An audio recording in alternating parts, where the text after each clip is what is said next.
আজকে আমি নিরামিষ পনির আলুর তরকারি রেসিপি শেয়ার করছি। প্রথমে আমার লাগছে পনির, আলু, একটা টমেটো, আর ফোড়নে লাগবে আবার গোটা জিরে, তেজপাতা, শুকনো লঙ্কা, এলাচ, দারচিনি, লবঙ্গ। এবার আমি একটা কড়াই নিয়ে নিয়েছি, কড়াইটাকে গরম করে তারপরে সর্ষের তেল দিয়ে আমি এখানে পনিরটাকে দিয়ে দিয়েছি। পনিরের মধ্যে নুন হলুদ দিয়ে ভালো মতন করে ভেজে নেবে।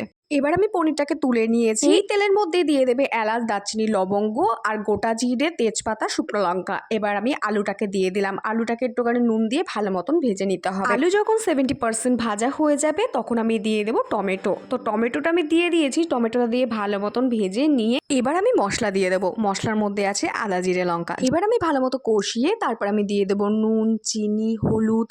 তারপরে আবার একটুখানি ভালো মতন করে কষিয়ে নিতে হবে। কষানো হয়ে যাওয়ার পর আমি দিয়ে দেবো জল দিয়ে কিছুক্ষণ ফুটিয়ে তারপরে আমি দিয়ে দেবো পনির ভাজাগুলো। পনির ভাজা দিয়ে তারপরে আরেকটুখানি সুন্দর করে ফুটিয়ে নিয়ে আমি এখানে দিয়ে দিলাম গরম মশলা। নিরামিষ পনির আলুর রেসিপিটা কিরকম লাগলো তোমরা নিশ্চয়ই বলো। ফলো, লাইক, শেয়ার, কমেন্ট এবং সাবস্ক্রাইব করে দিও।